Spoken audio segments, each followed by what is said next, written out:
Sabihin mo, bakit ka nagpunta dito, Mitsumi?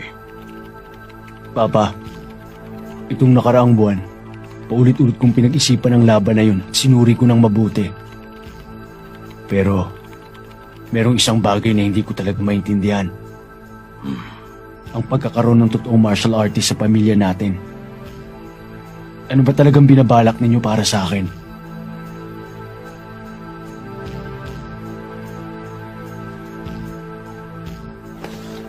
Mitsumi, alam mo bang ibig sabihin ng family crest ng Takayanagi? Ang lumilipad na phoenix? Ang kanang pakpak ay ang mga Shirohane.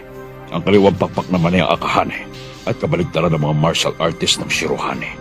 Ang mga Akahane ay mga mahihirap na tao at hindi natin alam kung ilang dojo ang tinayo nila. Ang pag-asenso ng lipunan ang naging dahilan sa paghina ng kapangyarihan nila dahil doon nagbaliwala ang Ino. Pero ganun pa man, hindi pa rin sila nauubos. Marami pa sa kanila nabubuhay. Kawawa talaga mga taong yun. Tayo ang magliligtas at magpapalakas sa kanila. Yan ang trabaho ko bilang master ng pamilyang Takayanagi at kaibigan ni Kaima, ang ama ni Shin Natsume. Oh!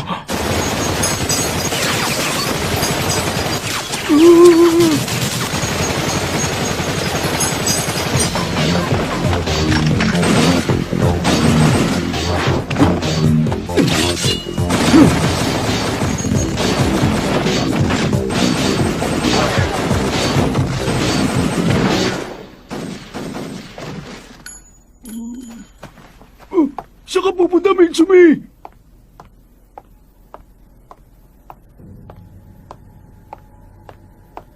Master, delikado dito. Wag!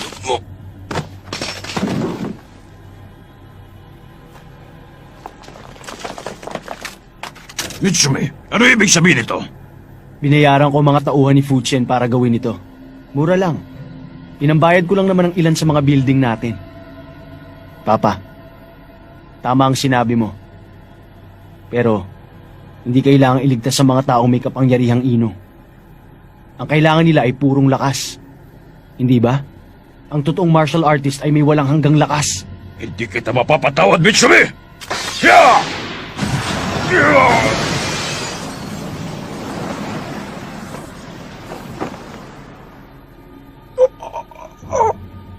Mula ngayon ako nang mamumuno sa pamilya natin. Wala ka ng kapangyarihan dito. Magretiro ka na, Papa.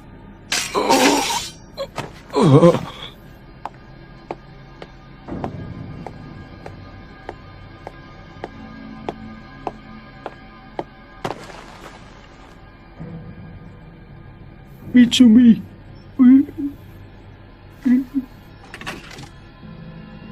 Hey, hindi na rin kita kailangan. Alis na.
Grabe ang lagay ni na Bunshi at Kuzuo. Siguro next year na sila makakabalik sa eskwelahan. Baka hindi ko na sila mahihintay. Marami pang malalakas sa eskwelahang ito. Marami pang may potensyal na maging malakas na martial artist. Wala na akong oras.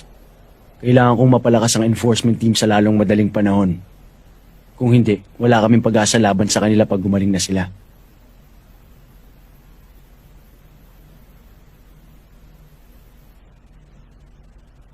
Mag-usap ulit tayo pag handa ka na. Hihintayin kita.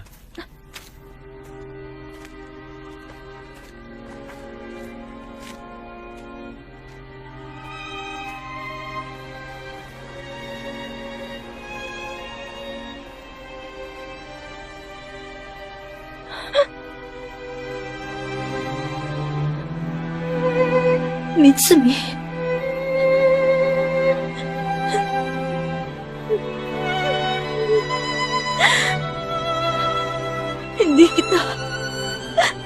Hindi kita mapapatawad.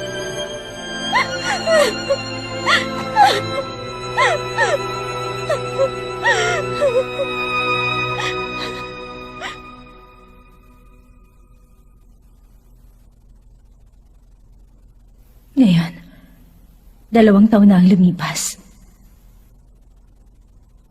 Kuya, lumakas na ba ako? Kung ngayon nangyari yon, mapigilan kaya kita? Sapat kaya ang lakas ko? Maya. Sabihin mo anong ginagawa mo rito. Kailangan nating magmadali. Kailangan nating mabawi ang Reiki kay Aya. Tara na. Oo nga pala, tara na. Sabihin mo sa dalawang yun. Sila na ang bahala. Alamin nila kung ano pa ibang nangyari. Maraming salamat at kinuwento mo sa amin. Bakit? Okay ba? Hindi nga eh.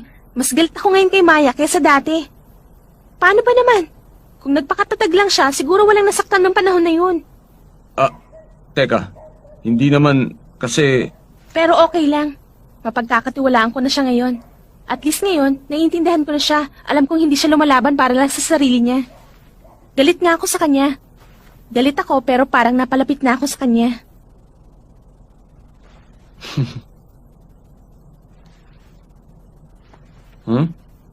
Ganda ng buwan ah.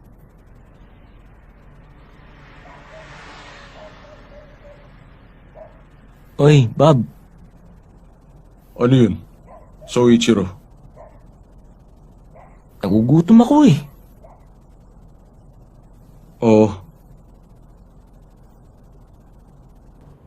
ひどい高柳先輩、私そんなつもりじゃ。ひどいのはどっちだよ、あやちゃん。思春期ど真ん中の男子の部屋に泊まっておきながら、そんなもこんなもないだろう。なんか、もう、溢れてるんですけど。君への情熱が先走ってんのさ。これぞ青春レッツラゴー。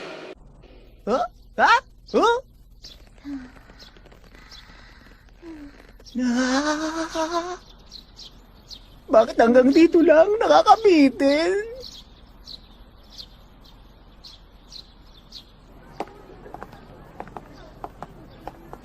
Pasensya ka na kahapon ha. Bigla na lang ako nakatulog sa inyo. Okay lang yun. Maraming nangyari sa inyo ni Master at nung Reiki. Naiintindihan ko naman yun. Wala. Kainis. Ano ba tong ginagawa ko? Magkatabi na kami sa isang kama kagabi pero wala akong nagawa. Hindi, may pag-asa ka pa, masata ka. Bumawi ka mamayang gabi. Siguro uuwi na ako mamayang gabi. Okay. Kayong dalawa! Ha? Siguro, hindi nyo alam ang sitwasyon na pinasok nyo, ano?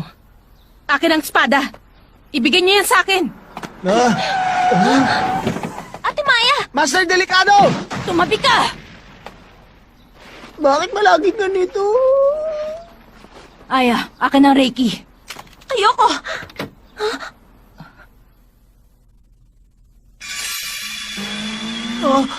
Aya! Sandali lang! Bob, ako na magdadrive! Delikado yan, sira. Baka madisgrasya tayo. Bilisan mo! Ibigay mo na sabi yan.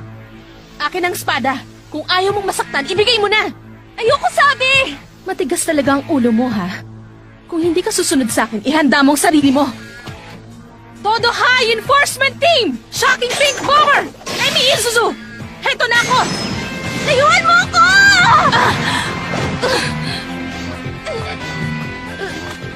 Teka! Sandali! Teka, Mitsumi. Hindi ba nangako ka sa akin na hindi ka makikialam dito? Kamatayan ang dala ng espadang yan. Sigurado na akong matatapos ko ng Reiki ngayon. Kuya! Hindi kita padadaanin. Hindi! Sandali! Extra ka lang dito! Ang sama mo! Miss, sabi na mag-ingat eh! Ikaw pala si Michiro! Aya! Diyan ka na sa bubong! Oo! Ikaw talaga! Wala ka bang magawa ngayong umaga kaya ka nang gugulo ng babae? Bata, Bakit katabi mo ang crush ko, ha? Umalis ka nga dyan. Baka pwede ka na bumaba sa bike ko, ha? Manda ka sa akin ngayon! Parurusahan kita! ganun pala. Hindi ako ang iniisip ni si Michiro. Hindi ako. Umutang si Jackie para mabili ang bike na yan. Sigurado magagalit siya. Ay nako, mukhang mapapalaban na naman ako mamayang gabi. Mamaya uli. Bob! Siya na lang ang singilin mo! Aray! Pasensya na. Baka pwedeng wag ka nang lumaban ngayon. Kakausapin ko na lang si Aya, pati ang dalawang magulo na yan. Gusto mo bang maulit na naman yung dati? 2 taon na ang lumipas mula nun. Pwede ba? Kahit hindi pa tuloy yung nawawasang espadang Reiki, iba na ngayon. Hindi na katulad nung nangyari nung nakaraan 2 taon. Anong sinabi mo? Kasama na kami sa grupo ni na Aya at Master. Nandiyan na rin si Masataka. Sabihin mo, ano bang ginawa mo sa master namin sa nakaraang 2 taon? Sagutin mo nga yun! Anong sabi niya?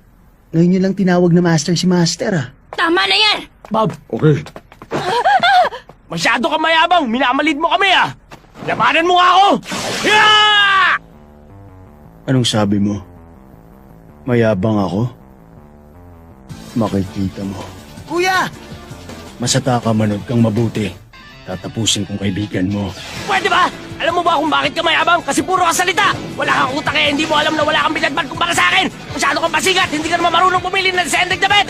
Mukha kang kontrabida sa comics! Ang mabuti pa, umuwi ka na lang at magsanay para makairit ka naman! Hindi ka mananalo sa akin! Manda ka! Matagal ko na sinabi sa'yo. Hinahil lang sa martial arts namin ang karate mo.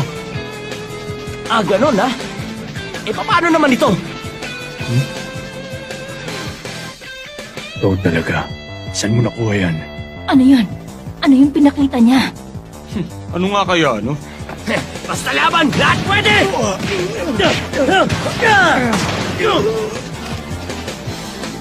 Teka lang, Master. Sa aming dalawa, siya ang may mas mapurol na utak.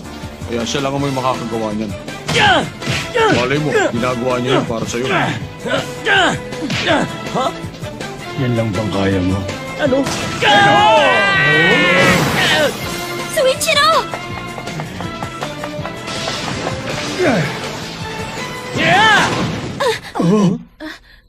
Ano kaya yun? Naku, late na ako. Pag na-late ako, babagsak ako. Si Bob naman kasi ang aga kong umalis eh. Kadiri! Sorry.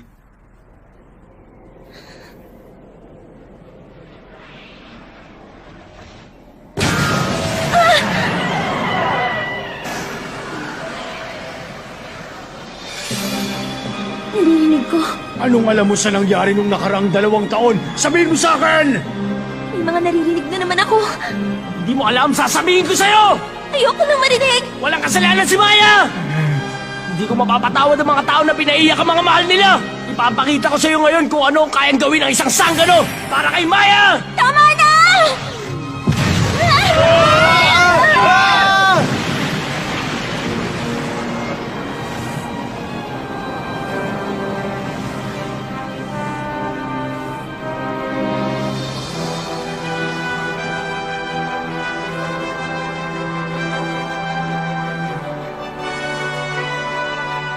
Mitsumi!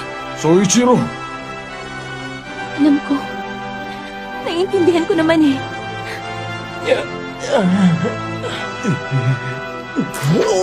Mitsumi! Ah!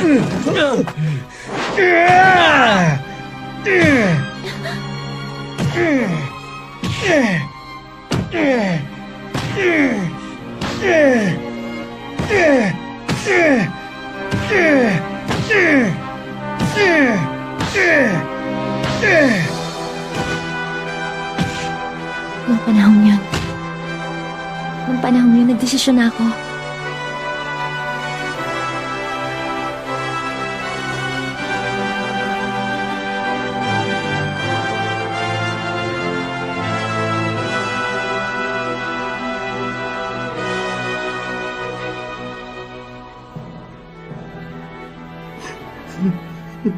Kahit anong mangyari, lagi kong susuportahan si Soichiro. Kung kaya't magpapakatatag ako para sa kanya! Paano ka na ngayon? Ate! Huh? Sa'yo na uli ito! Aya!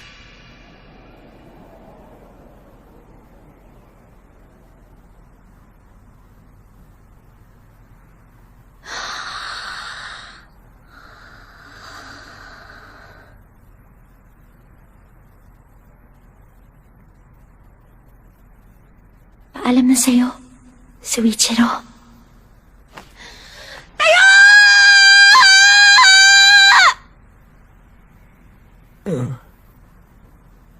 Tumayo ka dyan! Ikaw ang mapapangasawa ni Aya Natsume, hindi ka pwedeng matalo! Huwag kang iiyak! Huwag kang iiyak! Magiging asawa kita! Ilang beses ka ba magpapatalo sa kalaban? Hindi ako magpapakasal sa isang mahina na katulad mo! Sa susunod na matalo ka, hindi ako nagbibiro, hindi na ako magpapakasal sa'yo! Teka. Aya.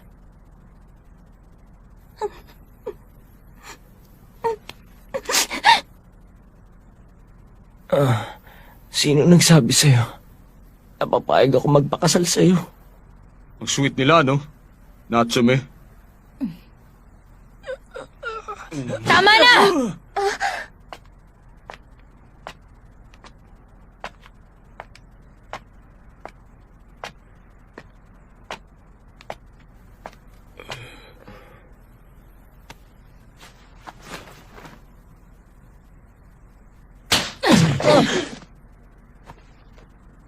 Nagawa na natin.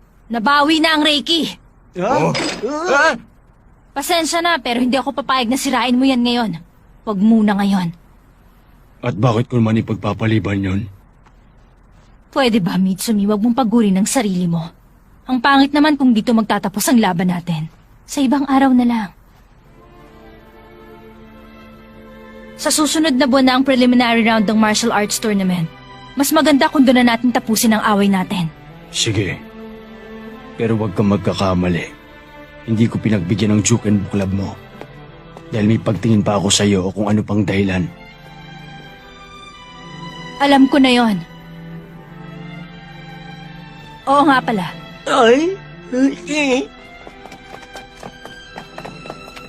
Nice fight, pare. Patawarin niyo po ako. Ayos ka lang ba? Opo. Mula ngayon ikaw nang aasahan ko. Opo. Pangklaseng babae ka talaga, Natsume. Grabe, ang sama na itsura mo. Master, sorry ha. Wala yun. Okay lang. Ganyan ka lang naman talagang lumaban eh. Oh, isang buwan na lang bagong prelims. Tayong 5 ang kasali sa team ng Juken Book Club sa tournament. Si Aya? Ba't ngayon pa? Bahala kayo dyan. Ano ba yan? Kung ano-ano kasing kabalbalan yung sinabi ko kanina eh. Basta! Binabawi ko na yung huling pati! Soichiro! Ma'am, tulungan mo ako! Bahala ka sabi dyan eh.